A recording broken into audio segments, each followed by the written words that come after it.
My aunt thought she had won when she forged my grandmother's signature to steal our family estate, leaving me with nothing but a packed suitcase. In this story of family betrayal, she didn't realize that 10 years later, I'd return not as her niece, but as the developer buying the lot right next door to destroy her precious view. My name is Hailey Gray. To understand the sheer magnitude of the structure I built, you first have to understand the land it sits on, and more importantly, the woman who thought she could erase my existence from it. The Gray estate wasn't just a house, it was a breathing, living entity perched on the cliffs of the Pacific Northwest. It was a Victorian masterpiece, painted a soft, weathering blue that seemed to merge with the sea on cloudy days. It had wraparound porches, turrets that looked like they belonged in a fairy tale, and massive bay windows that framed the ocean like a constantly changing oil painting. For 22 years, that house was the only world I knew. My parents died in a car accident when I was 4, a tragedy that is still a blur of sirens and rain in my memory. My grandmother, Rose, took me in without a second thought. She was the matriarch of the Gray family, a woman of steel spine and velvet words. She raised me in that house, teaching me the history of the floorboards and the names of the gulls that nested in the cliffs. My Aunt Beatrice, on the other hand, was a sporadic feature of my childhood. She was Rose's other daughter, my mother's older sister.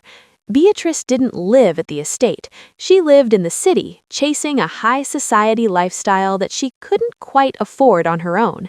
She would sweep in for holidays, smelling of expensive, cloying perfume and stale white wine, criticizing the drapes or the drafty corridors, and then leave just as quickly. To Beatrice, the estate was an asset. It was a pile of money sitting on a cliff. To me and Grandma Rose, it was our soul. Our daily life was quiet and rhythmic. As Grandma got older, I transitioned from being the child she raised to being the woman who raised her up from her chair. By the time I was 20, I was her full-time caretaker. I managed her medications, I cooked her meals, and I maintained the massive house as best I could with our limited budget. We weren't cash rich, but we were land rich. The value of the estate lay in the view. That's what the real estate agents called it. The view was a 180-degree panorama of the ocean, unobstructed, pristine, and worth millions. Beatrice knew this. During the last year of Grandma's life, her visits became more frequent. She wouldn't come to help me change the linens or cook dinner. She would come to whisper in Grandma's ear. I would catch snippets of their conversations from the hallway. Beatrice would talk about assisted living facilities and liquidating assets. Grandma would always shut her down. "This is Hailey's home," Grandma would say, her voice frail but firm. "When I am gone, this house belongs to her. She has earned it. She loves it." Beatrice would smile that tight, synthetic smile of hers and pat Grandma's hand. "Of course, Mother, whatever you say." I was naive. I thought Grandma's word was law. I didn't understand the depths of greed my aunt was capable of until the end. When Grandma Rose passed away, it was on a Tuesday evening in late autumn. The house felt heavy, as if the timber itself was mourning. I was devastated. I had lost my mother figure, my best friend, and my anchor. I barely remember the funeral. It was a gray, rainy affair. I remember Beatrice crying loudly, a performance that felt more like an audition than grief. She wore a hat that was too big and sobbed into a handkerchief that stayed suspiciously dry. The real blow came a week later at the reading of the will. We sat in the mahogany-paneled office of the family attorney, Mr. Henderson. He was an old man who had served the family for decades, and he looked uncomfortable. He kept shuffling papers, avoiding eye contact with me. "As you know," Mr. Henderson began, clearing his throat, "Rose was very specific about her intentions for many years." I nodded, holding back tears. I didn't care about the money. I just wanted to stay in my home. I wanted to keep the garden alive. However, Mr. Henderson continued, his voice dropping, I have been presented with a codicil, an amendment to the will dated 3 weeks prior to her passing. My heart stopped. A what? If you are enjoying this story, please like and subscribe. Also, please comment, as your feedback helps to improve the stories coming. Beatrice sat next to me, her posture rigid, her face a mask of calm entitlement. This document, Mr. Henderson said, holding up a piece of paper that looked disturbingly fresh, stipulates that the entirety of the estate, including the house and all liquidity, is to be transferred solely to Beatrice Gray. It states that Hailey Gray is to receive a stipend of $5,000 to assist with relocation. Relocation? I choked out. That's impossible. Grandma told me every day that the house was mine. Mr. Henderson looked pained. The signature appears to be Rose's. It was witnessed by 2 of Beatrice's associates. I grabbed the paper. The signature was shaky. It looked like Grandma's, but the loop on the R was wrong. It was too wide. And the date? 3 weeks ago? Grandma had been bedridden, barely lucid on that specific day because of her medication. There was no way she signed this. She didn't sign this, I said, my voice rising. This is a forgery. She was on heavy morphine that week. She couldn't even hold a pen, let alone read a legal document. Beatrice finally spoke. She turned to me, her eyes cold and hard like flint. Hailey, don't make this difficult. Mother realized in her final days that you were ill-equipped to handle such a property. You're young, you have no career, you've just been mooching off her for years. Mooching? I stood up, the chair scraping loudly against the floor. I wiped her chin. I changed her sheets. I was the one holding her hand while you were at brunch. And you were compensated, Beatrice said smoothly. Room and board for 22 years. Now it's time for the adults to handle the estate. I looked at Mr. Henderson. You can't accept this. It's a lie. I have to follow the document unless it is proven false in court, Hailey, he said softly. And contesting a will, it takes years. It takes money. Do you have the resources for a legal battle? He knew I didn't. I had 0 savings. Everything I had went into the house. Beatrice stood up and smoothed her skirt. You have 48 hours to vacate the premises, Hailey. I have a team coming in to catalog the antiques. The next 2 days were a blur of rage and sorrow. Beatrice didn't even wait the full 48 hours. She showed up the next morning with a locksmith and a sheriff's deputy, claiming she felt unsafe with me in the house, alleging I might steal valuable heirlooms. I packed my life into 2 suitcases and a cardboard box. I took my clothes, a few photos of my parents, and Grandma's old journal. As I walked out the front door, the heavy oak door I had polished 1,000 times, Beatrice was standing on the porch. She was leaning against the railing, looking out at the ocean. The view. It really is magnificent, she said, not even looking at me. I'm going to knock down the garden shed. It blocks the peripheral sightline, and the kitchen needs to be gutted. Maybe I'll turn your old room into a walk-in closet. I stopped at the bottom of the stairs. The rain was starting to fall, just like the day my parents died. You stole this, I said quietly. You know you did. Beatrice looked down at me, a smirk playing on her lips. History is written by the victors, Hailey. Go get a job. Welcome to the real world. I got into my beat-up sedan and drove away. I didn't look back. I couldn't bear to see her standing there, claiming the one thing that mattered to me. But as I turned the corner, a fire ignited in my chest. It wasn't just anger. It was something colder, more structural. It was a blueprint for revenge. The next 10 years were the hardest of my life, but they were necessary. I didn't just survive, I evolved. I started waiting tables at a diner 3 towns over. I lived in a studio apartment that smelled like mildew and despair. But every night after my shift, I studied. I enrolled in community college, then transferred to a university on a scholarship. I didn't study art or literature. I studied architecture and civil engineering.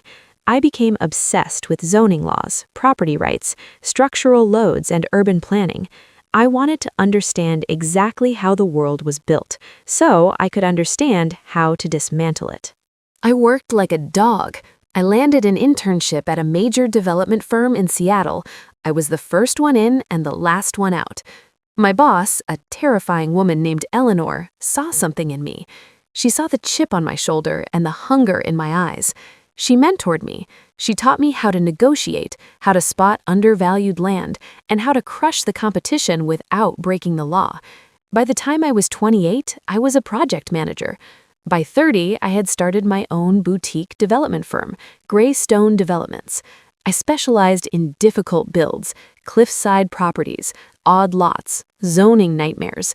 I made a name for myself as the woman who could build where no one else could. And all the while, I kept tabs on the estate. Beatrice hadn't sold it. She loved the status too much. She lived there alone, playing the role of the grand dame.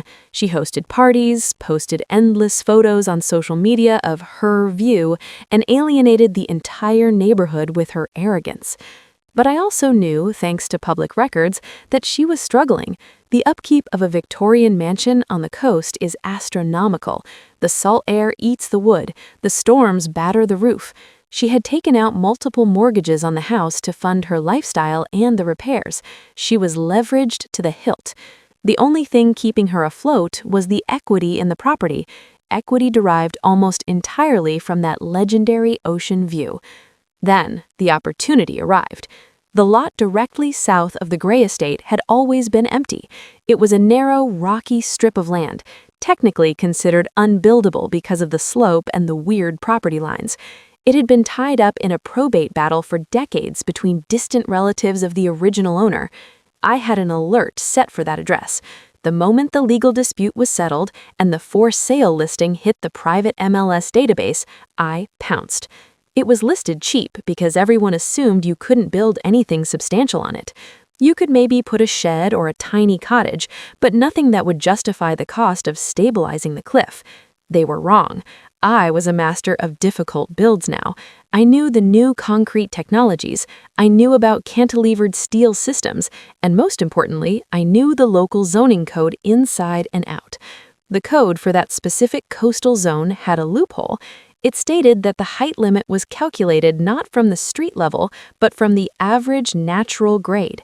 Because the lot was on a steep slope, the average grade allowed for a structure that was significantly taller relative to the street than a normal house. Furthermore, there were no view protection easements recorded on the Gray estate's deed. Grandma had never believed in limiting what neighbors could do, and Beatrice had been too lazy to check. I bought the lot through a shell company, Nemesis LLC. I paid cash. Beatrice didn't even notice when the survey crew arrived. She was too busy drinking mimosas on her porch.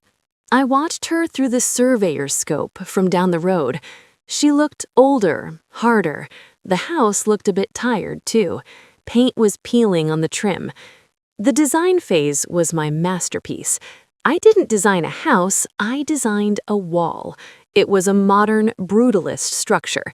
3 stories of reinforced concrete and dark-tinted glass. It was narrow, yes, but it was long. It hugged the northern property line, the line shared with Beatrice, with surgical precision. I followed the setback rules to the millimeter, 5 feet from the property line, not an inch more, not an inch less. The design featured a massive, windowless wall on the north side. I called it a privacy feature. In reality, it was a view killer. The roof line was pitched at the exact angle required to maximize height while staying within code. Construction began on a Monday.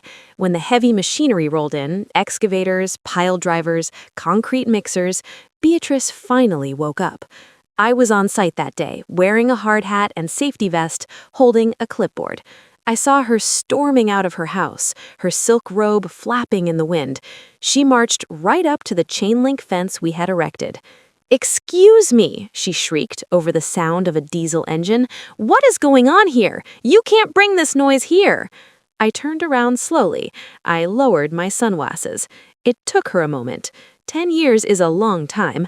I had cut my hair short. I wore tailored suits now, and I carried myself with the confidence of a CEO, not a scared 20-year-old. Hailey? She squinted, her mouth dropping open. Hello, Aunt Beatrice, I said, my voice calm and projected. Lovely morning for a groundbreaking, isn't it? You? She gripped the fence. What are you doing? You can't afford this land. This is a mistake. No mistake, I smiled. I'm the developer. I own this lot, and we're building my dream home. She laughed, a nervous, shrill sound. Building on this sliver? You'll build what, a shack? You're wasting your time. You're going to ruin the aesthetic of the neighborhood. Oh, I don't think so, I said. It's going to be very modern, very tall. She paled slightly, but regained her composure. Well, keep the noise down. I have guests coming this weekend. Construction starts at 7 a.m. sharp per city ordinance, I said cheerfully. Have a nice day. The real panic set in 3 months later. The foundation was done. The steel frame was going up. Because of the slope, the first floor of my house was level with her basement. My second floor was level with her living room. My third floor was the problem. As the steel beams rose, Beatrice realized the trajectory. She called the city planning office. She called the police. She even tried to sue me for nuisance. But I had done my homework. Every permit was perfect. Every setback was respected. The city inspector, a man named Dave, who I had made sure to build a good rapport with, came out to the site. Beatrice was screaming at him, waving her arms. It blocks the sun! It blocks the ocean! You have to stop this! She yelled. Dave looked at his clipboard, then at my structure, then at Beatrice. Ma'am, Miss Gray is fully within her rights. She's actually 2 inches under the maximum height limit. There's nothing the city can do. You don't have a view easement. The look on her face was worth every penny of the $3 million I was spending on this project. But the climax wasn't the steel. It was the framing. The day the contractors began to sheet the north wall, the wall facing her house, was the day I stood on my unfinished 3rd floor and watched the light die in her living room. My house was positioned so that it sat directly between her and the ocean. As the plywood sheets went up, panel by panel, the panoramic view of the Pacific that she had stolen was replaced by a wall of dark, waterproofing membrane. I stood there, wearing my hard hat, watching through the gaps in the framing. I could see her inside her living room. She was standing by the big bay window, the window where Grandma used to watch the storms. Beatrice was pacing. She was on the phone, frantically gesturing. Then she saw me. I was standing only 20 feet away, separated by air and the skeleton of my revenge. She came out onto her porch. "You did this on purpose," she screamed. Her voice cracked. She looked old. "You spiteful little brat, you're ruining the value of my house." "My house," I corrected her, shouting across the gap.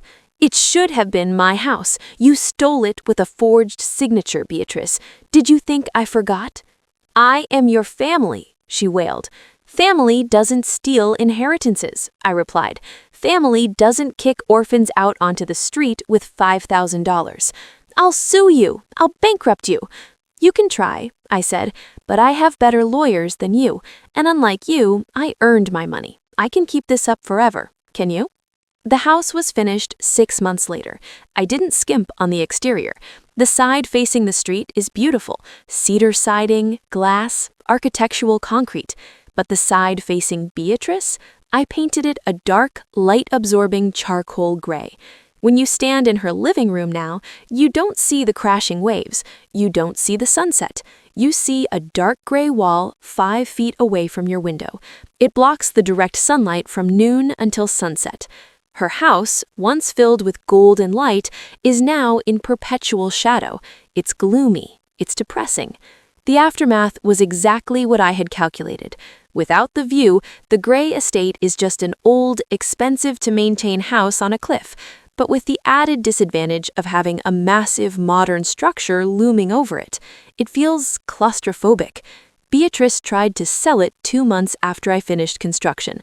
She listed it for $4 million. It sat on the market. Potential buyers would drive up, charmed by the Victorian exterior.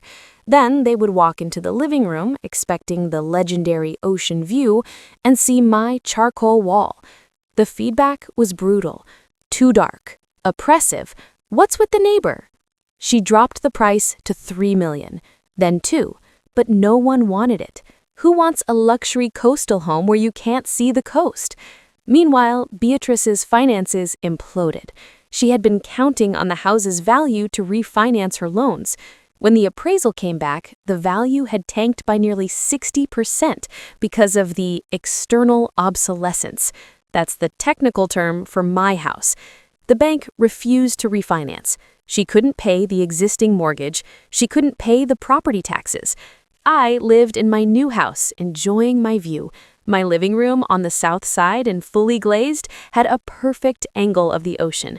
I drank my tea on my balcony, listening to the waves. Sometimes I would hear Beatrice crying on her porch, hidden in the shadows of my legacy. The end came last week. The bank foreclosed on the Gray's estate. Beatrice was evicted. It was a mirror image of my departure 10 years ago, but there was no dignity in hers.